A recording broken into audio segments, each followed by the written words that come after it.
કે પ્રભુ હું તો લખવા માટે તૈયાર છું, હું ક્યાંય બેસી નથી શકતો. શું કામ? કે મારું વાહન એવું છે. બધા દેવી દેવતાઓના વાહનો જોશો તો કોઈનો ગાય છે, કોઈનો સિંહ છે, કોઈનો નંદી છે. મારું આ મૂષક છે. કોઈ એનો સ્વીકાર નતો કર્યો અને મેં એનો સ્વીકાર કર્યો, પણ એની એક જ તકલીફ છે, એ કોઈ દી શાંતિથી બેસતું નથી. તમે પણ આ મોબાઈલમાં ગૂગલમાં નાખજો અને એમાં ક્યાંય પણ તમને જો ઉંદેડાનો સૂતો ફોટો મળે તો વિચારજો. કોઈ દી તમને ક્યાંય સૂતો મળશે જ નહીં. ગમે ત્યાં બેઠો હશે ત્યાં કર કર કર કંઈક ને કંઈક કામ કરતો હશે. તો આજે ગજાનન ગણપતિ કહે છે હું રહી નથી શકતો, અને હું કદાચ જો લખવા બેસી પણ જાઉં, મારો નિયમ એવો છે કે હું પ્રારંભ કરું અને અંત સુધી કન્ટિન્યુઅસ લખું. તમે એમ કહો કે હવે આ એક દિવસની કથા પૂર્ણ થઈને હવે આપણે આરામ કરી લઈ 4-5 કલાક પછી લખશી, એવું નહીં ચાલે. તમે ચાલુ કરો તો અંત જ્યારે પૂરું થશે ને હું મારી જે લેખની નીચે મૂકીશ તો પાછી ઉપાડીશ નહીં. ત્યારે વ્યાસજીએ પણ વિચાર્યું ચાલો આની આ પણ મને મંજૂર છે, કાંઈ વાંધો નહીં. એટલે ભાગવતજીના શ્લોક તમે જોશો 1 થી 100 નંબર સુધી. 100મો શ્લોક આવે કનિષ્ઠ આવે, કારણ કે વ્યાસજીએ પાછી એની પાસે બાંહેધરી લીધી. હું બોલું ને તમે ડાયરેક્ટ લખશો એ પણ નહીં ચાલે. તમે જે ના જ્ઞાતા હોય એની આગળ જઈ સર્વ સમર્થન વાળું જ અક્ષર આમાં લખશો. એટલે એવું કરતા 1, 2, 3 100મો શ્લોક આવે કનિષ્ઠ આવે, એના એકના અનેક અર્થ થતા હોય. ત્યારે આ પણ વિચારે રિદ્ધિ સિદ્ધિના જ્ઞાતા હવે હું આ શું કરું? ઘણીવાર એવા ઘણા શબ્દો હોય. એક હિન્દીમાં છે મુહાવરો, ગુરુદેવ બોલતા રોકો મત જાને દો. એનો અર્થ એ થયો કે રોકો એને ન જવા દો. એનો એ અર્થ ખાલી લેખો બદલાવો, રોકો મત જાને દો. એનો અર્થ શું થયો? એને રોકો નહીં, એને જવા દો. કઈ આમાં અક્ષર બદલાવ્યા નથી, ખાલી બોલવાની સ્ટાઇલ બદલી. પેલા આપણે ધીમેકથી બોલ્યા રોકો મત જાને દો. એનો અર્થ એ થયો કે ભાઈ એને જવા ના દેતા, એને રોકી લ્યો. એનું જો સ્પીડમાં બોલો રોકો મત જાને દો. એટલે આજ કહે છે જે પણ અર્થ તમે લખો એ 100% હોવો જોઈએ. ત્યારે કહે છે હા એ સમાધિમાં લાગ્યા. એ સમયે વ્યાસજી જ્યારે સમાધિ પૂર્ણ થઈ અને આ તરફ ગણેશજીએ પણ જ્યારે પુસ્તક પૂરું કર્યું, ત્યારે ગણપતિ દાદાએ આખો ગ્રંથ લઈ અને વ્યાસજીના હાથમાં આપ્યો. અને જ્યારે જ્યારે 100મો શ્લોક આવતો ત્યારે પ્રાતઃકાલની વેલા હતી. આપણે લોકો પણ જે સિનિયર સિટીઝન છે જો તો એની સૌથી ઓછી નીંદર હોય. સવારે હજી 4-5 ના વાગ્યા હોય ત્યાં જાગી જાય, હાલ વહુ બેટા ચા બનાવ, હાલ ઓલું કર. વ્યાસજીનું પણ એવું કે પ્રાતઃકાલની વેલા થાય અને 100મો શ્લોક એવો આવે અને ગણેશજી હજી તો મૂષક ઉપર બેસીને આના આશ્રમે જાય, પેલાના આશ્રમે જાય, ત્યાં જાય, સર્વ સંપન્ન જે અર્થ હોય એ લઈને આવે. ત્યાં પ્રાતઃકાલમાં સંધ્યા વંદન કરી લઈએ, એક પલનો આરામ કરી લઈએ અને પાછા અહીંયા સ્વસ્થ થઈને બેઠા હોય. આજ ગ્રંથ પૂર્ણ થયો જ્યારે ભગવાનના ગણપતિ દાદા પોતાના હાથમાં ગ્રંથ લઈ દાદાના હાથમાં આપ્યો. હાથમાં લેખની આપી કે ચાલો આમાં લખી નાખો, તમારી સહી કરી દો. કોઈ પણ પુસ્તક હોય તેમાં સૌથી છેલ્લે લેખકની સહી હોય કે લિખિત ના છે. વ્યાસજીએ ગ્રંથ સીધો આમ ઊંધો હતો એમાંથી સીધો કર્યો, પેલું પત્તું લીધું અને આ તરફથી ઇંક લીધી, લેખની હાથમાં લીધી અને ઉપર લખી નાખ્યું શ્રી ગણેશાય નમઃ, ગણેશાય નમઃ. ગણપતિ મહારાજ નું નામ લખ્યું. ત્યારે ગણપતિજી કહે છે આ લેખની તમારી, આ તમારું ધ્યાન તમારું, શબ્દો તમારા, હું તો ખાલી લેખક હતો, આ તમે મારું નામ ક્યાં લખી નાખ્યું? ત્યાં તો વ્યાસજીએ કહ્યું, ભવિષ્યમાં કોઈ એમ ના કહે કે આ કોઈ વૃદ્ધનું દર્શન છે, આ કોઈ ગઈઢાનું દર્શન છે.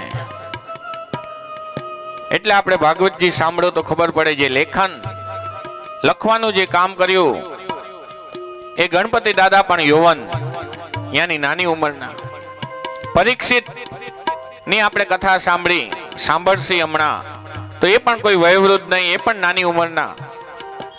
અને સુખદેવજી મહારાજ હમણાં આજે જ કથા આવશે, ત્વમ દ્વિ અષ્ટ વર્ષમ, એ પણ કેવા 16 વર્ષના થનગનકા પુત્ર.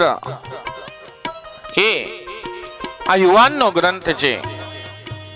શ્રીમદ ભાગવતજીની રચના આ રીતે થઈ.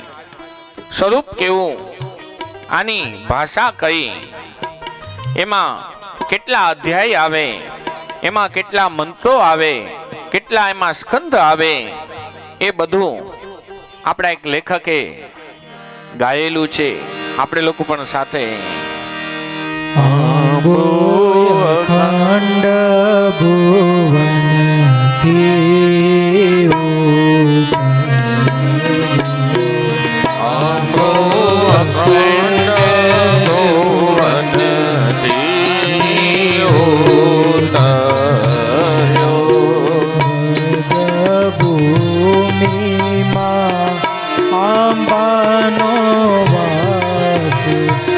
સખી રે આંબોરો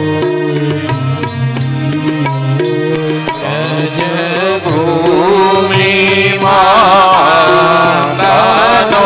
વાસ, સખી રે આંબોરો પિયો. સુખ દેવજી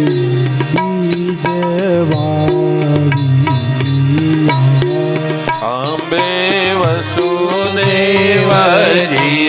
બીજ વાવ્યા. દેવકીજી ક્ષેત્ર પ્રકાશ, સખી રે આંબોરો દેવકીજી ક્ષેત્ર પ્રકાશ, સખી રે આંબોરો પિયો. યશોદાજીએ જળસિંહ, અંબે યશોદાજીએ જળસિંહ. ગોપ આંબાના રખેવાળ, સખી રે આંબોરો ગોપ આંબાના રખવાળ, સખી રે આંબોરો પિયો.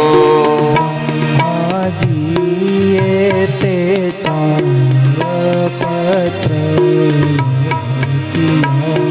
બ્રહ્માજીએ તે ચારપત્ર માજીએ તે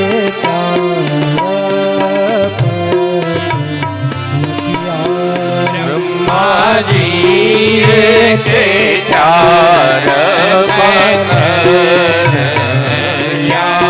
મુનિ નારદે કીધા છે જાણ, સખી રે આંબોરો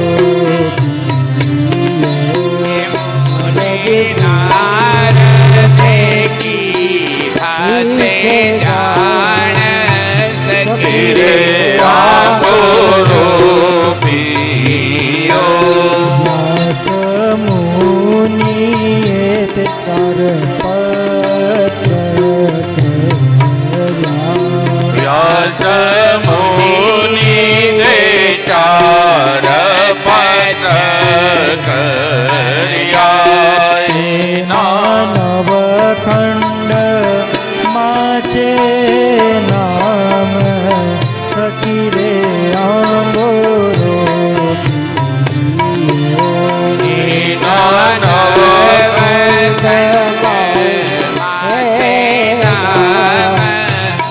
સખી રે આંબો રૂપિયો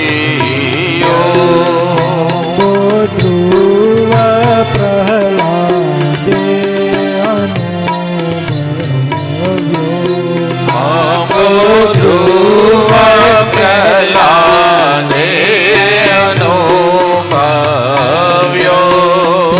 તેની સેવનારી છે વ્રજનાર સખી રે આંબોરો એની સેવનારી છે વ્રજનાર સખી રે આંબો આંબો રૂપિયો દસ સ્કંદ અંબાના ફળ થયા દ્વાદશ સ્કંદ આમાના થયા 335 અધ્યાય છે ડાળ સખી રે આંબોરો 335 અધ્યાય આમે ડાળ સખી રે આંબો આંબો રૂપિયો 18 શ્લોકો ના તીર થયા 18 શ્લોકાયા તીર થયા પોણો અક્ષરયાંબે પાના સખી રે આંબો રૂપિયો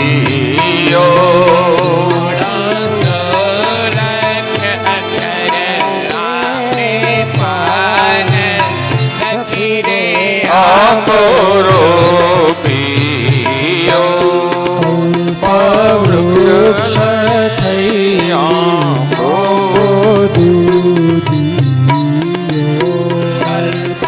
વૃક્ષ થઈ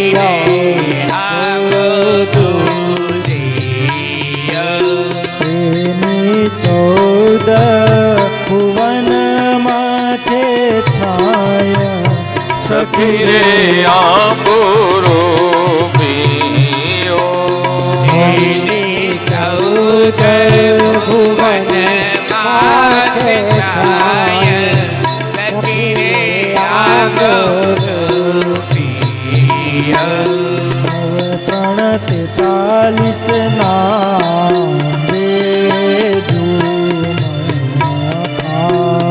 કરણ 43 ના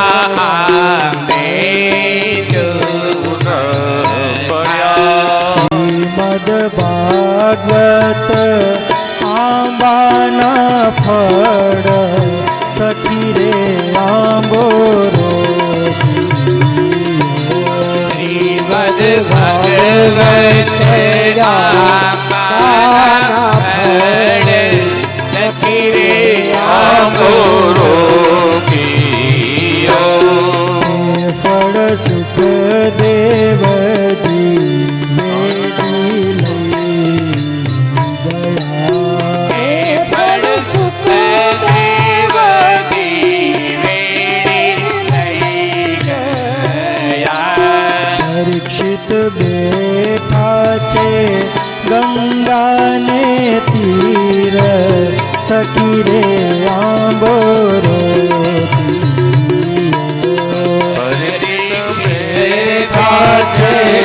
ગંગાને તીર સખી રે આંબો રૂપિયો રસ રેડ્યો પરીક્ષિત ના શ્રવણો માએ રસ રેડ્યો પરીક્ષિતના ચરણોમાં અનુગ્રહનો છે આધાર સખી રે આંબો રૂપિયો અનુગ્રહ એ આધાર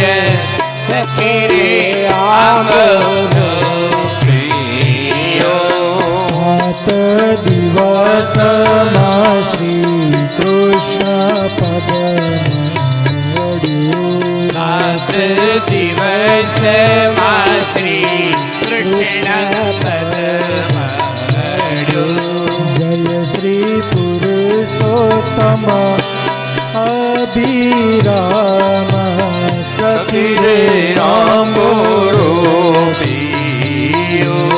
જય શ્રી પુરુષોત્તમ અભિરામ સખી રે આંબોરો આંબો આય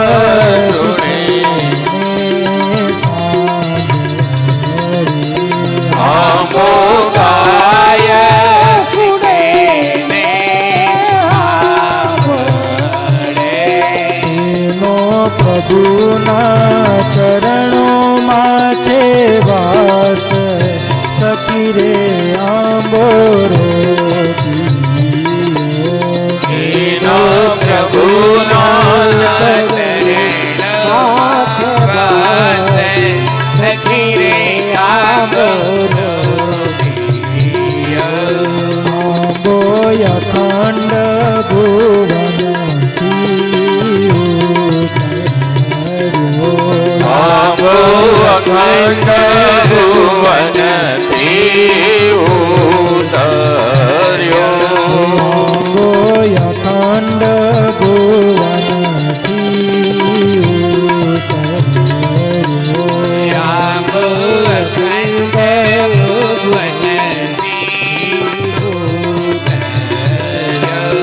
આંબો અખંડ ભુવનથી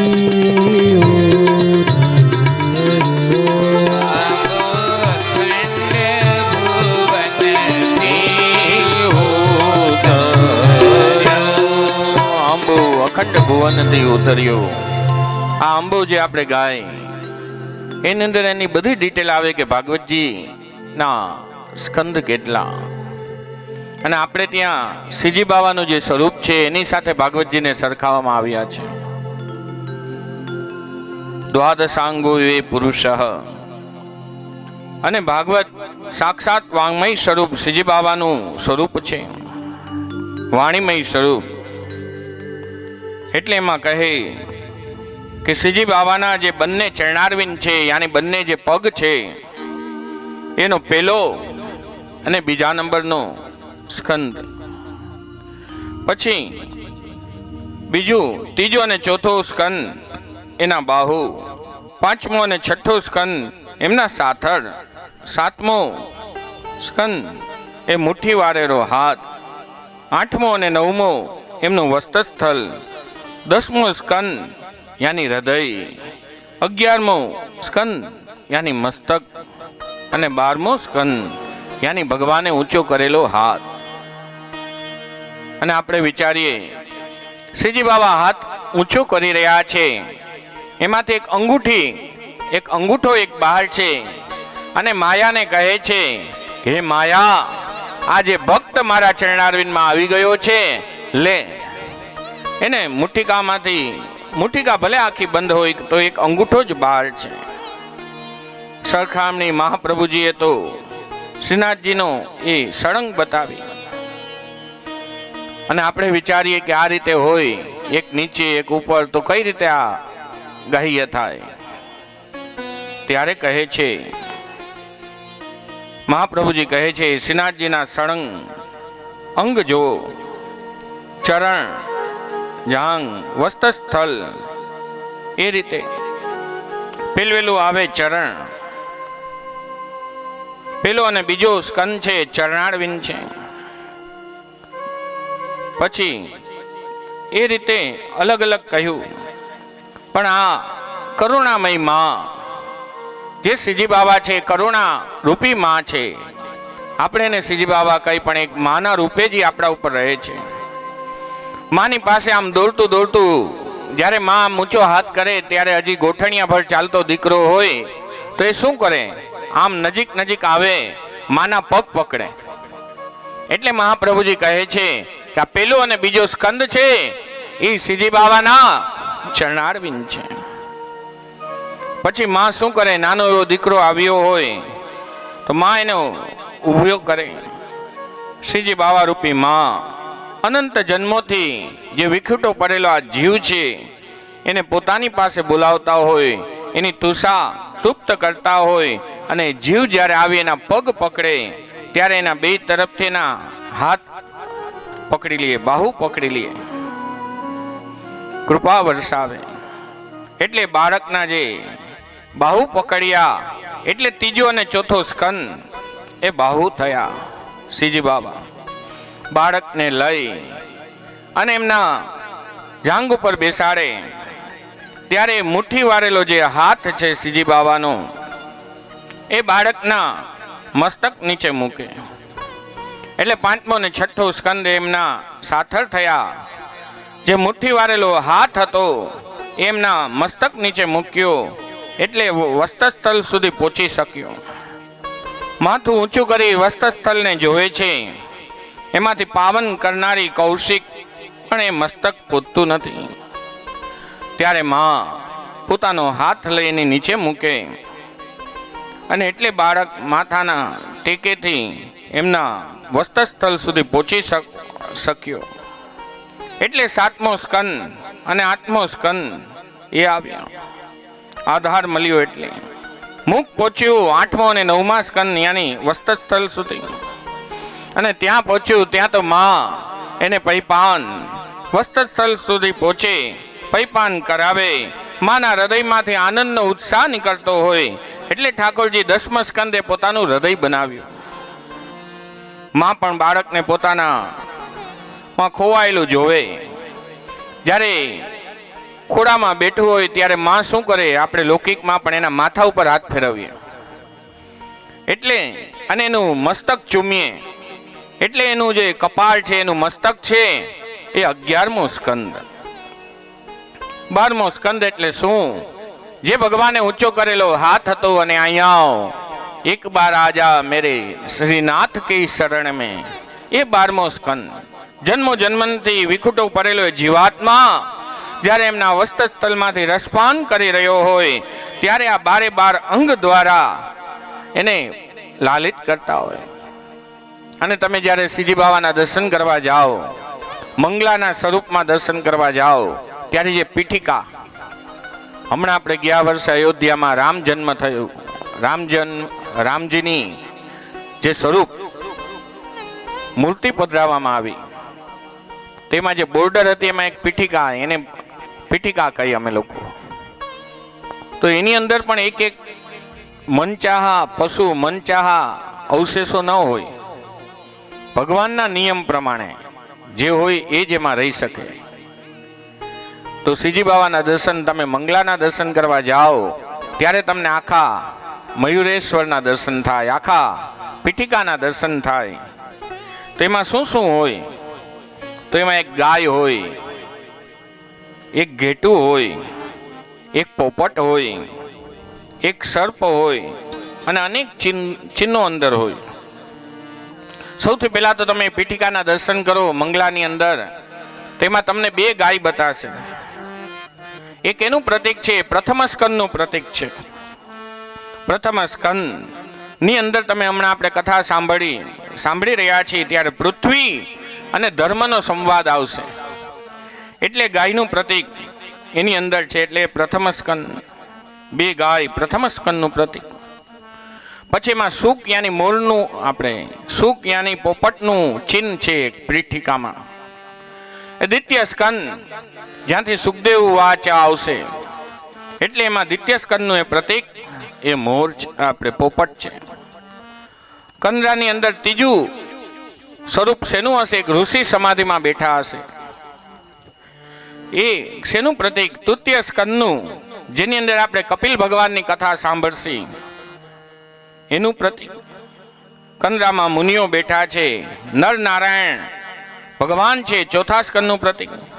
કંદરાની અંદર એક ઘેટું બતાશે, એ પીઠિકાની અંદર એક ઘેટાનું ચિહ્ન હશે. જે 12 રાશિઓમાં જે પહેલી રાશિ છે મેષ રાશિ, એનું સ્થાન છે. 5મું સ્કંદનું પ્રતીક છે.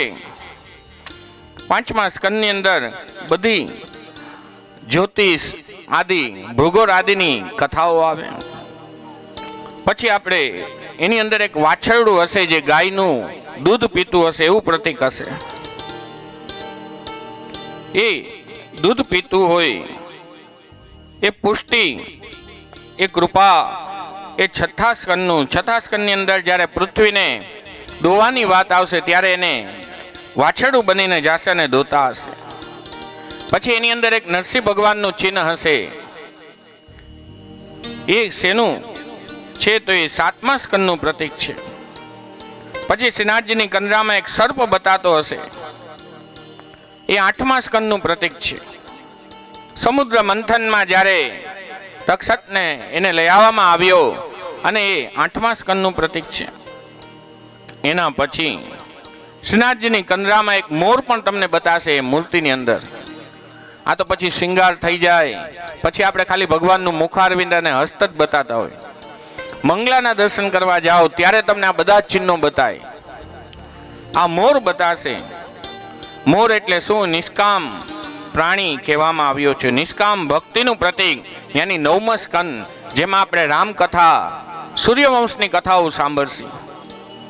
પછી શ્રીનાથજીની કંદરાની અંદર દસમ સ્કંદનું બિરાજતા ઠાકોરજી એ દસમ સ્કંદ જે નંદત્વાત્મા જે ઉત્પન્ન જાતા લાદો મહામના એ ભગવાનનું આવશે. શ્રીનાથજીની કંદરામાં ફરતે એક સાપ વીંટાળેલો છે.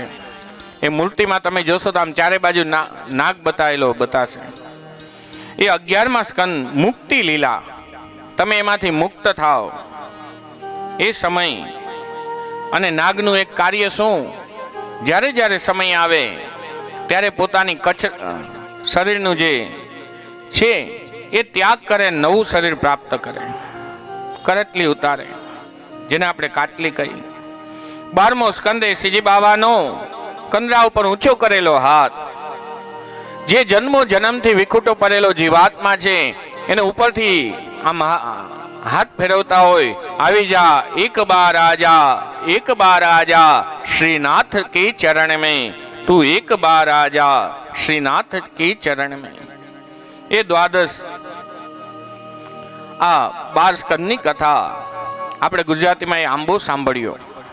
એ આંબાની અંદર એ જ આવ્યું કે આમાં શું છે.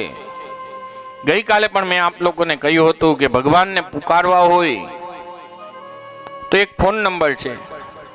આ ફોન નંબર જ્યારે પણ તમે લગાડો એટલે ભગવાન આજની તારીખે તમારું કામ કરવા આવે.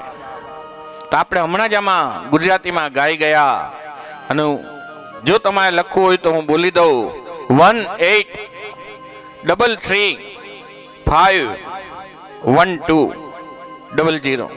એનો મતલબ શું? કે 18,000 એના શ્લોક છે, 335 એના અધ્યાય છે, પછી 12 એના સ્કંદ છે, અને 17,000 યાની એમાં 75 લાખ જેટલા મંત્રો છે, શબ્દો છે. અને આ લાઈન એવી છે, ગમે ત્યારે તમે પુકારો, ગમે ત્યારે ડાયલ કરો, આજના દિવસે કોઈથી બીજી નહીં આવે. જ્યારે પણ તમને મન થાય ભગવાનનું નામ લ્યો, ઓમ નમો ભગવતે વાસુદેવાય, ઓમ નમો ભગવતે વાસુદેવાય. તુરંત ભગવાન, આપણી કુલદેવી, કુલદેવતા આપણું કામ કરવા આવશે. હજી આપણે ભાગવતજીમાં તો પ્રવેશ જ નથી કર્યો. હવે આપણે ભાગવતજીમાં પ્રવેશ કરવા જઈ રહ્યા છીએ. અને ભાગવતજીની જે પહેલી કથા એ મહાભારતની અંતિમ કથા. મહાભારતના યુદ્ધમાં જે અંતિમ ક્ષણ હતી, જેના ઉપરથી નિર્ણય આવવાનો હતો કે કૌરવો જીતા કે પાંડવો જીતા. એ ક્યું? તો એ ભીમસેન અને દુર્યોધનનું ગદા યુદ્ધ. એ એની છેલ્લી કથા. અને આ તરફ ભાગવતજીમાં આ પેલી કથા જે મહાભારતના યુદ્ધથી પ્રારંભ થાય, આપણે પણ નાનકડું એનું ગાય, પછી આપણે એમાં પ્રવેશ કરીએ.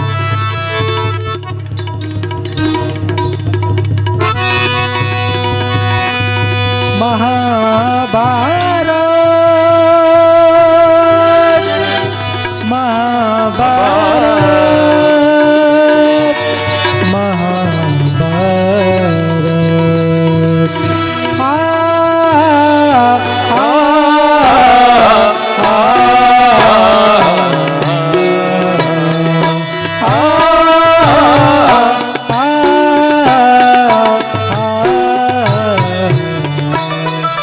શ્રી મહાભારત કથા શ્રી મહાભારત કથા શ્રી મહાભારત કથા શ્રી મહાભારત કથા મહાભારત કથા મહાભારત કથા મહાભારત કથા મહાભારત કથા कथा है पुरुषार्थ की स्वार्थ की परमार्थ की सारथी जिसके बने श्री कृष्ण भारत काल की शब्द दिग्घोषित हुआ सत्य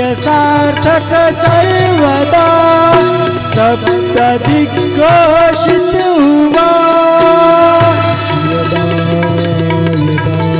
धर्मस्य ज्ञानिर्भवति भारत अभ्युत्थानमधर्मस्य तदात्मानं सृजाम्यहम् परित्राणाय साधूनां विनाशाय च दुष्कृतां धर्म संस्थापनार्थाय संभवामि युगे युगे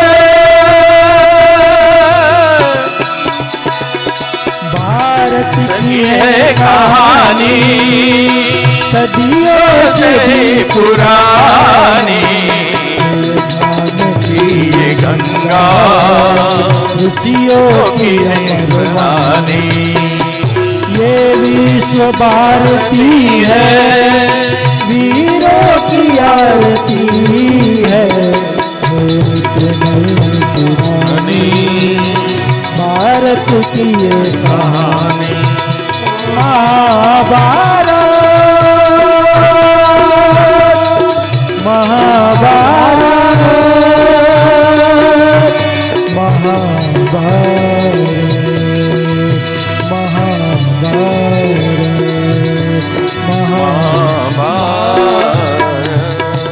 મહાભારતનું આ યુદ્ધ ચાલી રહ્યું હતું. આ તરફ ભીમસેન અને આ તરફ દુર્યોધન એકબીજાને પેચ દઈ રહ્યા હતા, પણ જેવું એ એને પહોંચી નતો શકતો. ત્યારે જ્યારે વિશ્રાંતિ આવી ત્યારે એકવાર ભીમસેન દ્વારકાધીશ પાસે આવ્યો અને દ્વારકાધીશજીને કહે કે હે કનૈયા, મને આને મારવાનો ઉપાય તો બતાવો. ત્યારે ભગવાન કહે છે, હું આને મારવાનો ઉપાય ન બતાવી શકું. એ કે આમ તો તમે મારી સાથે રહો છો, હંમેશા તમે કામ કરો છો ને તમે આને મારવાનો ઉપાય નથી બતાવતા. ત્યારે કહે છે, ચાલ મારવાનો નહીં તો એને જીતવાનો ઉપાય તો બતાવો. ત્યારે ભગવાન કહે, અવશ્ય હું બતાવીશ. કારણ કે મારવાનો ઉપાય એટલે નથી બતાવતા, કારણ કે જે દુર્યોધન છે બલરામજીના 3 જ શિષ્ય થયા. એમાં ભીમ તો 3જા નંબરે હતો. પહેલા નંબરે કોણ હતું? જરાસંધ. બીજા નંબરે દુર્યોધન અને 3જા નંબરે ભીમસેન. સૌથી પ્રિય જરાસંધ હતા અને બીજા નંબરે દુર્યોધન હતા. આજ કનૈયો કહે છે, જો હું તને મારવાનો ઉપાય બતાવું તો તારે તો ભાઈઓના વેર છે, પણ અમારે ઘરમાં ઝઘડો થઈ જાય. અત્યારે ભલે દાદાભાઈ અહીંયા હાજર નથી, પણ એને ખબર પડે કે આ તો કનૈયાના જ કામ હતા, તો અમારે ઘરમાં લેવા દેવી થઈ જાય. એટલે હું તને મારવાનો નહીં પણ જીતવાનો અવશ્ય રસ્તો બતાવીશ. ત્યારે કહે છે, જ્યારે યુદ્ધ ચાલુ હોય ત્યારે તું એકવાર મારી સામે જોજે. ત્યારે કારણ કે શું કામે દુર્યોધનનું આખું શરીર વજ્રનું થઈ ગયું હતું. ખાલી એના જાંગ હતા એ જ નોર્મલ હતા. ને એ શું કામે એની માએ એને દિવ્ય ચક્ષુ દ્વારા એને લોખંડિત કર્યો હતો. એક દિવસની વાત, માએ કહ્યું, આટલું બધું આ થઈ રહ્યું હતું તો તું એમ કર, સવારના પોરમાં બ્રહ્મ મુહૂર્તમાં સ્નાન કરી વસ્ત્રહીન થઈને મારી પાસે આવજે. અને એ સમયે દ્વારકાના નાથ વનમાલી બન્યા છે, વનમાલી. આ તરફ નદીના કાંઠે સ્નાન કરીને આવી રહ્યા હતા. ભગવાન પુષ્પની એક ઈ ટાઈપની આચ્છાદિત સાદરી બનાવેલી હતી. અને આ તરફ દુર્યોધન વસ્ત્રહીન અવસ્થામાં સ્નાન કરીને સીધા રસ્તા મળ્યા. માલીનું સ્વરૂપ હતું અને કહે છે, ભાઈ હે સ્વામી, તમે આમ નામ ક્યાં જાઓ છો? ત્યારે કહે છે, હું મારી માએ મને કહ્યું છે એટલે હું આમ જાઉં છું. ત્યારે વનમાલીના રૂપમાં આવેલા કૃષ્ણ એમ કહે છે, કોઈ દી આપણી મા પાસે આ ઉંમર થયા પછી તારે આ રીતે ના જઈ શકાય. ઓલો એને ઓળખી નથી શકતો. તો કહે, હવે શું કરું? એ જ સમયે આપણે કેળનું પાન લીધું. જેમ આપણે ફાગણ મહિનાની અંદર દ્વારકાધીશને જે પુષ્પનો શિંગાર થાય, એ જ રીતે પુષ્પનું એક આચ્છાદિત વસ્ત્ર બનાવેલું હતું. એ કીધું કે તું આ વિટોરી લે, કમરથી ગોઠણ સુધી આવે એ રીતનું. એ પહોંચ્યો મા પાસે. માએ પોતાની પટ્ટી ખોલી છે. એના આમ જેવા એને આંખ ખોલી, એમાં જે શક્તિ હતી અભિમંત્રિત થઈ રહી હતી. ત્યારે જોયું આ વસ્ત્ર. કયું આ તે કીધું હતું ને એમને માવાનું, કેમ આ રીતે આવ્યો છો? ત્યારે કહે છે, આમનામ જ હું આવતો હતો, પણ રસ્તામાં એક માલી કાકા મહિલા એને કહ્યું કે આ પહેરતો જા, આમ ન જવાય મા સામે. ત્યારે મા સમજી ગઈ આ માલી કાકા નહીં, આ તો વનમાલી મળ્યા. અને આ વસ્ત્ર એવું બનીને ગયું. અત્યારના માણસો તો જ્યારે હોય ત્યારે ઘરે ગયા નથી ને સીધું પહેરી અને આખા ગામમાં ફરવા નીકળે, જેને આપણે હાફ પેન્ટ બરમુડો કહી. સવારમાં ઈદ પહેરીને મોર્નિંગ વોકમાં જાય, ઈદ પહેરીને પાછા મંદિરે દર્શન કરવા આવેલા જાય. એવું વસ્ત્ર. આજ ભગવાન કહે છે, તું જ્યારે આ વિશ્રાંતિ આવે ત્યારે બતાવજો. ત્યારે ભગવાને એને ઈશારાથી કહ્યું અને આ સીધું સાથળ ઉપર પ્રહાર કર્યો અને ભૂર્ગેડુ દંડી ધૃતરાષ્ટ્ર પુત્ર ત્યાં તો એ ત્યાં ને ત્યાં પડી ગયો. અને આ તરફ દ્વારકાના નાથ રણભૂમિમાં વચ્ચે ગયા. ભીમસેનનો હાથ હાથમાં લીધો અને આ રીતે ઊંચો કરીને કહે છે, ભીમસેનનો વિજય થયો, ભીમસેનનો વિજય થયો. ત્યાં તો બધા જે સગાવાલા હતા, બીજા બધા હતા, આ તમે અનીતિ કરી. ત્યારે દ્વારકાના નાથ કહે છે, જ્યારે આ ભીમસેનને ઝેરના લાડુ ખવડાવવાના હતા, એ અનીતિ નથી? આ પાંચાલીને દ્રૌપદીને જ્યારે વસ્ત્રહરણ કરી રહ્યા હતા, એ કઈ અનીતિ નથી? આજ કહે છે, સઠે સાઠ્યમ સમાચારે, જેવા સાથે તેવા. એને આટલી અનીતિ કરી તો અમે એક વેટ ખાલી નીચે ઉતર્યા, એમાં શું? એક વેટે નીચે ઉતર્યા, એ તો ત્યાં જ પડી ગયો. સમય વ્યતીત થઈ રહ્યો છે. વિજયના ધમકારા થયા, પોતાની છાવણીમાં આવ્યા. સાંજનો સમય, બધા ભોજન આદિ કરી આ જ રીતે મંડપમાં બેઠા હતા. ત્યારે દ્વારકાના નાથ કહે છે, વાહ વાહ ધર્મરાજ, તમારા જેવું અનુશાસન મેં ન જોયું. ત્યારે ધર્મરાજ ખાલી બે હાથ જોડે, ના પ્રભુ, તમે મારી સાથે હતા એટલે થયું. હે ભીમસેન, તારી ગદાનું કેવો રણકાર, આજ આપણે વિજયને થયા. ત્યારે ભીમસેન પણ કહે, હે દ્વારકાના નાથ, તમે મારી સાથે હતા. અર્જુનનું કહે કે એનું દાંડિયું કેવું આમ રણકારો થાય. ત્યારે કહે, તમે મારી સાથે હતા. ત્યાં તો કુંતા, દ્રૌપદી અને આ તરફ સેવકો, 7 જણા બેઠા હતા. સેવકો આવ્યા, હવે આપણે તમારું શયનખંડ રેડી થઈ ગયું છે, તમે સુવા પધારો. ત્યાં તો માએ કહ્યું, કુંતા, કે અત્યારે વિજય રાત્રિએ સુવાય નહીં. જેથી તમારો વિજય થયો હોય તેથી સુવાય નહીં. કારણ કે આપણો જે શત્રુ હોય એ વળતો પ્રહાર જો કરવાનો હોય તો એ જ રાતે કરે, પછી ન કરે. એટલે વિજય રાત્રિએ સુવાય નહીં.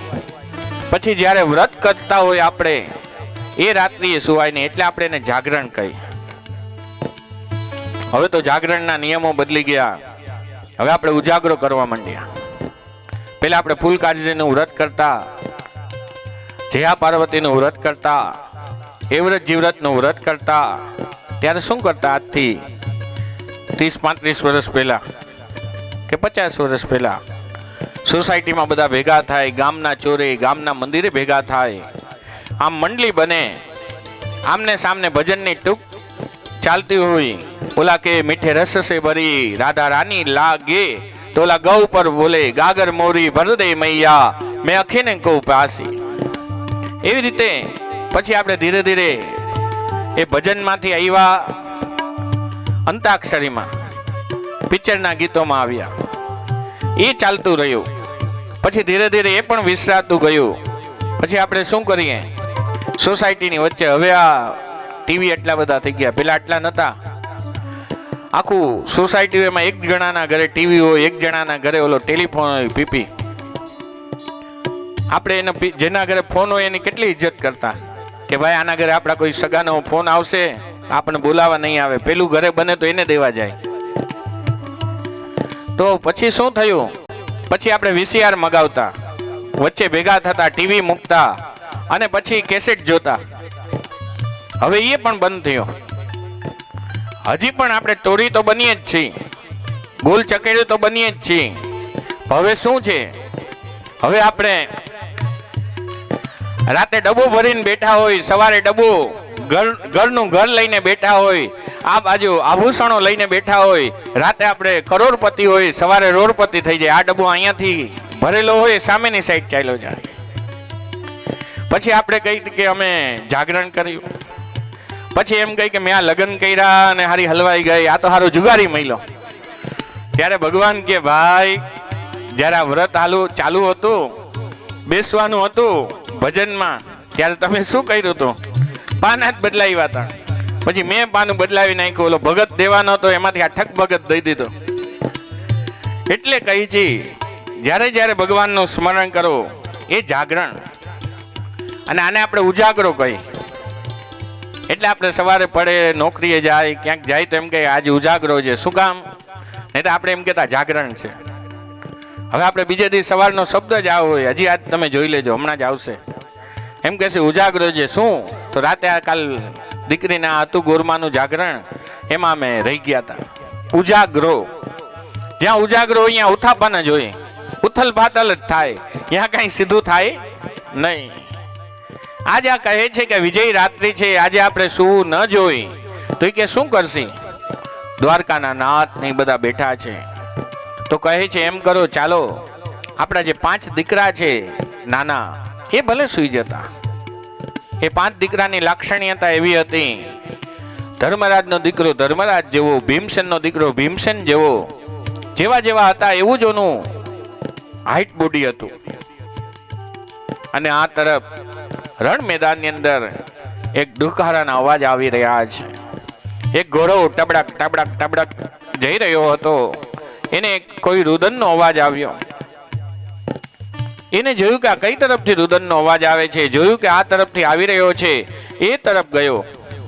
તો ઓલી તરફ દુર્યોધન એ પડ્યો હતો, એ દહકારા લઈ લે હતો. આ નજીક ગયો, ઓલા ઓળખ્યા નહીં, કોણ? તો કહે છે હું અસ્વસ્થામાં. ઓહો! ત્યારે કહે છે કે તમારી શું ઈચ્છા છે, કેમ તમારો જીવ જતો નથી? ત્યારે દુર્યોધન કહે છે કે મારી કોઈ 5-50 હિસ્સા લઈને હું જન્મ્યો નતો. મારી તો જન્મ્યો ત્યારે પણ એક જ ઈચ્છા હતી, જીવો ત્યારે પણ એક જ ઈચ્છા હતી, આજને અંતિમ સમય પણ મારી એક જ ઈચ્છા છે કે પાંડવોના મરેલા એ મુખ હું જોઉં, પાંડવોને મારું. અસ્વસ્થામાં એક પલનો પણ વિચાર નથી કરતો. એને આશ્વાસન દેવા પૂરતો એના મોઢામાંથી બોલાઈ જાય છે, તો ચાલો ચાલો હું હમણાં જ લઈને આવું છું. અને એ જ સમયે અશ્વ ઉપર આરૂઢ થયો છે. અને જેવો હવે તો છાવણીમાં યુદ્ધ વિરામ થઈ ગયું હતું, કોઈ રોકટોક હતી નહીં. અશ્વત્થામાં સીધો જ્યાં છાવણી હતી ત્યાં આવ્યો. આ તરફ પડદાની પાછળથી જોવે છે તો દ્વારકાના નાથ બિરાજે યાની બેઠા છે. 5 પાંડવો છે, દ્રૌપદી છે. વિચારે છે કે આને સામે મારા પિતા પણ મૃત્યુ પામ્યા, એ પણ આનો વાર વાંકો ન કરી શક્યા, તો હું શું કરી શકીશ? એ વિચારતો પાછો જઈ રહ્યો હતો. એ જ સમયે એને છાવણીમાં જોયું કે આના દીકરાઓ સૂતા છે. અને વિચાર્યું કે હવે દુર્યોધન તો મૃત્યુના નિકટ છે, લાવનું આના દીકરાઓના મસ્તક લઈ જાઓ. એ દીકરાઓના મસ્તક આમ છેદન કર્યા છે. આ તરફ હાથમાં લીધા છે 5 મસ્તક. અશ્વ ઉપર આરૂઢ થયો છે. જ્યાં દુર્યોધન પડ્યો હતો ત્યાં પહોંચ્યો અને ત્યાં જઈ અને દૂર થોડા રાખ્યા. પેલી તરફ દુર્યોધન આ તરફ અશ્વત્થામા એની નજીક ગયો છે અને કહે છે, લો દુર્યોધન મહારાજ, હું લઈ આવ્યો. પૂર્વ દંડે ધૃતરાષ્ટ્ર પુત્રો જેના જાંગ ભાંગેલા હતા, જે પડી ગયો હતો, એક જ ક્ષણમાં ઊભો થયો અને આમ દૂરથી દ્રષ્ટિ કરી. ત્યાં તો એ સમજી ગયો આ પાંડવોના માથા નથી. ઓને અશ્વત્થામાને બોલા, અહીંયા એ નજીક આવ્યો, એનું ગળું પકડ્યું અને કહે છે કે, હે બ્રાહ્મણ પુત્ર, બોલો તમે આ કોના માથા લઈ આવ્યા છો? આ કોના છે મને કહો. ત્યારે ઓલો કહે, ના ના, આ તો એના જ છે. ત્યાં તો આ દુર્યોધન કહે છે, આટલા બધા પાપ કર્યા, એમાં જો હું તારી ડોકી વાકી વારી દઈશ તો એક બ્રહ્મ હત્યા ઓર સહી, આમાં ક્યાં મોટી કોઈ વાત છે? આટલા જ ને તો માયરા છે, એમાં તમારો એક પાછો વારો. ત્યાં ઓલા દૈરા ત્યારે વિચારે છે અને કહે છે કે એના તો હું માથા ના કાપી શક્યો, હું એના દીકરાઓના માથા કાપી આવ્યો. ત્યારે દુર્યોધનના આંખમાં અશ્રુ આવ્યા. દુર્યોધનના આંખમાં 2 જ વાર અશ્રુ આવ્યા. એક જ્યારે કર્ણ વીરગતિને પ્રાપ્ત થયા ત્યારે દુર્યોધન રોયા અને આજે રોયા. દુર્યોધનની છઠ્ઠી થઈ હતી ત્યારે કુંતામાં એને આમ ચીટિયા ભર્યા હતા. એને જ્યારે છઠ્ઠીને દિવસે આમ લોટાવ્યો હતો, ઓરી જોરી પીપળ પાન, ત્યારે પણ એ માણા રોયો નહોતો. આમ ચીટિયા ભર્યા હતા કે આ રોવે, કારણ કે છઠ્ઠીને દિવસે દીકરાને હંમેશા રોવરાવે. ત્યારે માએ એની માને કહ્યું હતું કે આ દીકરો કંઈક નવીન કરશે, આ અજુગતું કરશે, આનાથી સાવધાન રહેજો. અને આજ એ જ દુર્યોધન જ્યારે એને ખબર પડી કે આ 5 પાંડવોના દીકરાઓને માર્યા છે, ત્યારે એના અશ્રુ રહ્યા નથી, રોયો છે. અને એ જ સમયે હર્ષ અને શોક થયો અને મૃત્યુને પામ્યો. કારણ કે એને વરદાન હતું, જ્યારે એને હર્ષ અને શોક ભેગા થશે, યાની ખુશી અને દુઃખ, ત્યારે જ એ મરશે. આ તરફ મૃત્યુને પામ્યો. પેલી તરફ રાત્રિ પૂર્ણ થઈ, બ્રહ્મ મુહૂર્તની વેલા થઈ રહી હતી અને બાલાક સૂર્યના એ સૂર્યની કિરણો આ ધરા ઉપર પથરાઈ રહ્યા હતા. આ તરફ દ્રૌપદી માં છાવણીમાં ગઈ છે, એક એક ઓછાળા ઊંચી કરતી જાય. આજ તો સોનાનો સૂર્ય ઉગ્યો છે, બેટા જાગ, હે બેટા જાગ, હે બેટા જાગ, એમ કરતા પાંચેયની જેવી રજાઈ ઉઠાડવી. ત્યાં તો એના મોઢામાંથી આમ ચીસ નીકળી ગઈ છે. અને જેવી ચીસ નીકળી ત્યાં તો અર્જુન, 5 પાંડવો, દ્વારકાના નાથ, કુંતી, એ બધા દોડતા દોડતા આવ્યા. એનું રુદન જોઈ રહ્યા છે. ત્યાં તો અર્જુને પોતાનો ખેસનો ડૂચો પૂચો વાર્યો, એના મુખમાં માર્યો.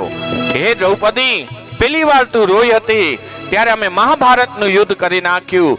આજે તું રોઈશ તો અમે કોનો વિનાશ કરશી? તું રો નહીં. હું તારી પાસે પ્રતિજ્ઞા લઉં છું કે આ 5 દીકરાઓને જેને માર્યા છે એનું મસ્તક હું નહીં લઈ આવું, એના રુધિર યાની લોહીથી તારા મસ્તકને નહીં નવરાવું, તારા વાળ નહીં ધોવું, ત્યાં સુધી તું સ્નાન ન કરતી. એને તો આમ પ્રતિજ્ઞા લઈ લીધી. રોકકળ ચાલુ હતી.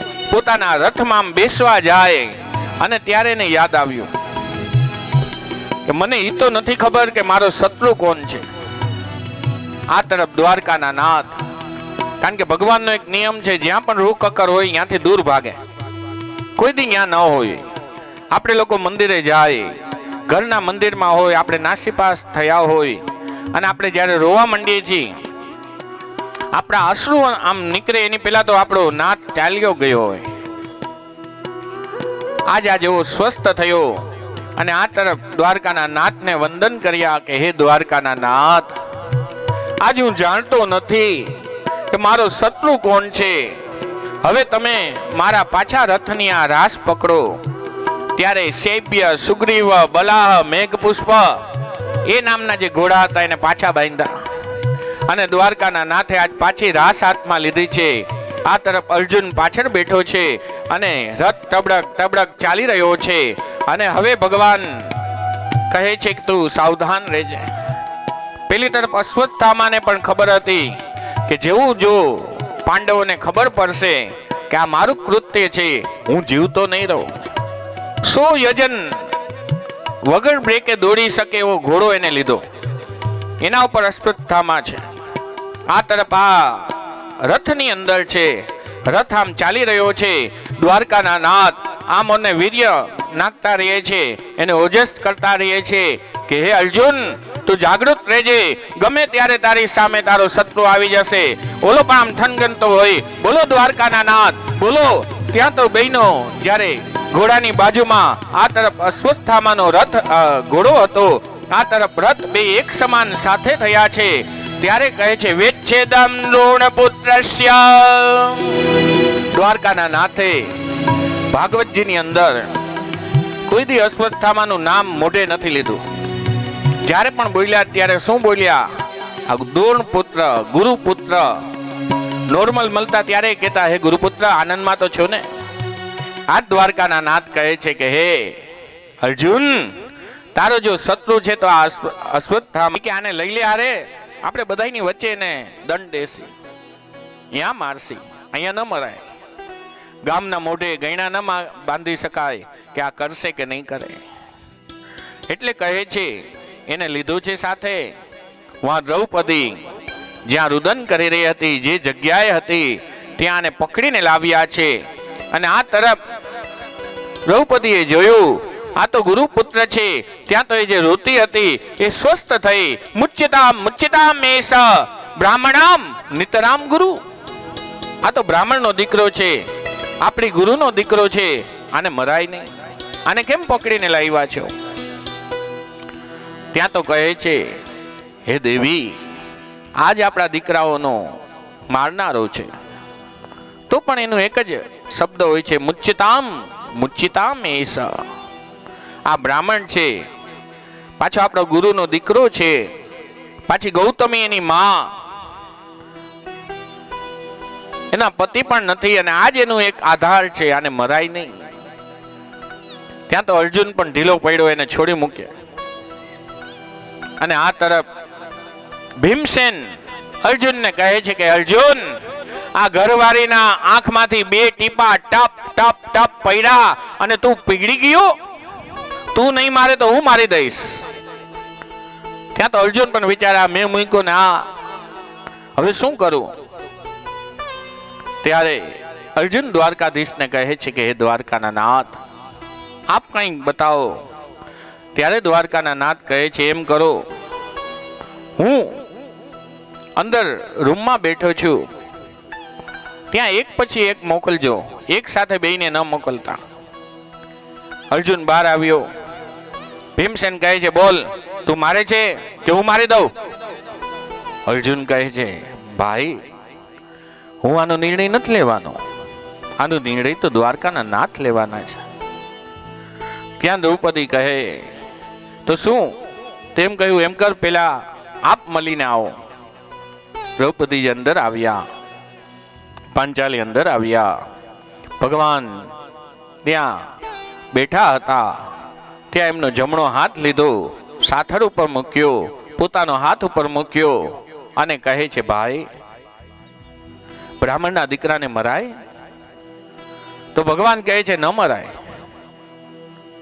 તરત ઓલા તો બહાર આવ્યા, આમ રાજી રાજીપો કરતા કરતા, જો જો જો તમને નિર્ણય લેતા વાર લાગે. આ દ્વારકાના નાથે તો એક સેકન્ડમાં કહી દીધું ન મરાય. ત્યારે અર્જુન પણ વિચારે, હારું આને તો આપ્યું, ઓલો હમણાં માથા ભારે અંદર જાશે, હતું નતું કરી નાખશે, એને શું કહેશે આ?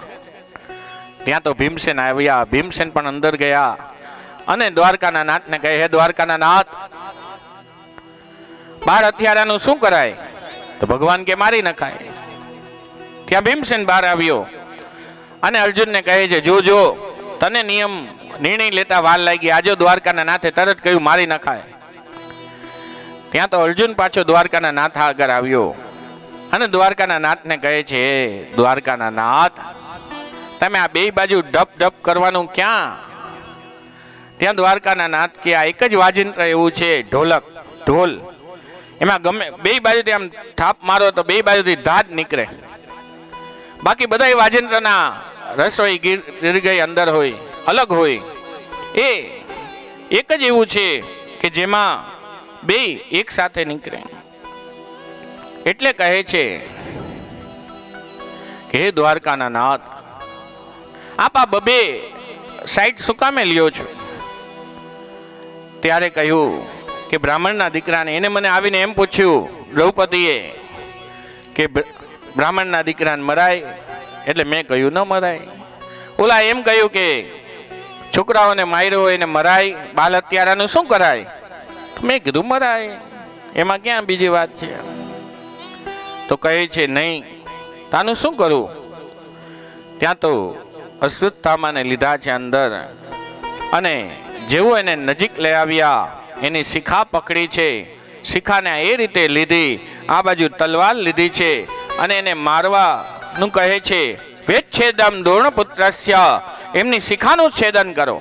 જેવું શિખાનું બોલ્યા ત્યાં તો અશ્વત્થામાં બે હાથ જોડી આમ ગરગરો થવા લાગ્યો, અને કહે છે કે નહીં નહીં ભાઈ, તમે આટલું કરો છો, એક વેત નીચે આવી જાઓ, શિખાથી લઈ તમે ગરદન સુધી આવી જાઓ, એક વેત નીચે આવો. ત્યાં તો મને ખબર પડી કે આ બ્રાહ્મણનો દીકરો, એનું જે તેજ હોય એ શિખામાં હોય, એને એના પદ ઉપરથી જે નીચે ઉતારી દો તેનું અપમાન છે. આજ એને ત્યાં છોડી મૂક્યો. અને અશ્વત્થામા પણ વિચારે કે આ મને આજ છોડ્યો. એ તો અશ્વત્થામા કેવો છે, એ સપ્ત ચિરંજીવીઓમાં આવે, અને દીકરા છે, પુરુષ છે, એ 3 રીતે ઓળખાય. કઈ રીતે પુરુષની ઓળખાણ દેવી હોય તો 3 રીતે દઈ શકાય. ઉત્તમ પુરુષ, મધ્યમ પુરુષ અને કનિષ્ઠ પુરુષ. ઉત્તમ પુરુષ કોને કહેવાય? જે પોતાના નામથી ઓળખાય, પોતાના નામથી કે હું આ છું, એની પાછળ એના બાપનું નામ ન લાગે કે આ ફલાણા ફલાણાનો દીકરો બોલી રહ્યો છે, એમ આવે કે એ પોતે પોતાના બલબૂતા ઉપર આગળ વધી રહ્યો છે, એ પોતાનું વ્યક્તિત્વ, એ ઉત્તમ પુરુષ. બજારમાં કોઈ એનો બાપ કે એનો કાકા બાપા નીકળે તો એમ કે આવના કાકા છે કે આવના બાપુજી નીકળી રહ્યા છે, એ ઉત્તમ પુરુષ. બીજો મધ્યમ પુરુષ કયો? કે જે બાપના નામે ઓળખાય કે આનો દીકરો, અને એ આ કામ કરી રહ્યો છે બાપના નામે. અને ત્રીજો કયો? સસુરના નામે, કે ભાઈ આનો દામાદ છે, હું આ વૈરું નહીં, અહીંયા આવ્યો અને અહીંયા આનંદથી આ સસરાની હારે રહી અને આ કારખાનામાં આ કામ કરી રહ્યો છે, એ કનિષ્ઠ. અશ્વત્થામા એ ઉત્તમ પુરુષ હતા. શું કામ? જ્યારે દૂરને ત્યાં પાંડવો અને કૌરવો ભણવા આવતા પાઠશાળામાં, જ્યારે મધ્યાહન થતો, આપણી ભાષામાં જેને આપણે રિસેસ કહી, બ્રેક કહી, ત્યારે બ્રેક પડતો, ત્યારે દુર્યોધન હાથમાં સોનાનો કટોરો લે, કાજુ બદામ નાખેલું દૂધ હોય, કેસરવાળું દૂધ હોય, એ આમ ગટગટ હલાવતો હલાવતો, કારણ કે ગુરુદેવ ખીજાણા હોય, મનમાં ખીન હોય, એટલામાં અશ્વત્થામા આવે, એના ઉપર પગ ચડાવે એની સામે, અને આ રીતે હાથમાં કટોરો લીધો હોય સોનાનો, અને કહે કે હે અશ્વત્થામા, તારા બ્રાહ્મણિયા આ ભૂદેવના ભાગ્યમાં ના હોય આવા સોનાના કટોરા, આવા કાજુ બદામ વાળા, કેસર વાળા દૂધ, આ તો અમારા જેવા રાજા જ પી શકે હો. ત્યાં તો અશ્વત્થામા પણ આમ ઊંચો નીચો થાય. એ પોતાની મા પાસે આવે, ગૌતમીને કહે, હે મા, મને પણ દૂધ આપો ને. ત્યારે મા સમજાવે, પિતાજીનો નિયમ હતો, એને ગાય દાનમાં આપી દીધી. બ્રાહ્મણના ઘરે તો બધું હોય, આજે આનંદ પણ હોય ને બીજે દિવસે કાંઈ ન હોય. બ્રાહ્મણના ઘરે જો તમે દાળ ભાત જમવા જાઓ, તેમાં સાદુ છાપ ચોખા પણ હોય, અને ઓલા કણકી આ કૂપન વાળા ચોખા પણ એમાં જ હોય, એક જ ચાયણામાં, કારણ કે એને ત્યાં સીધો બધાય નો આવતો હોય. કોઈક સારાય આપે ને કોઈ નરસાય આપે, એક જ ડબ્બામાં ભેગા થાય.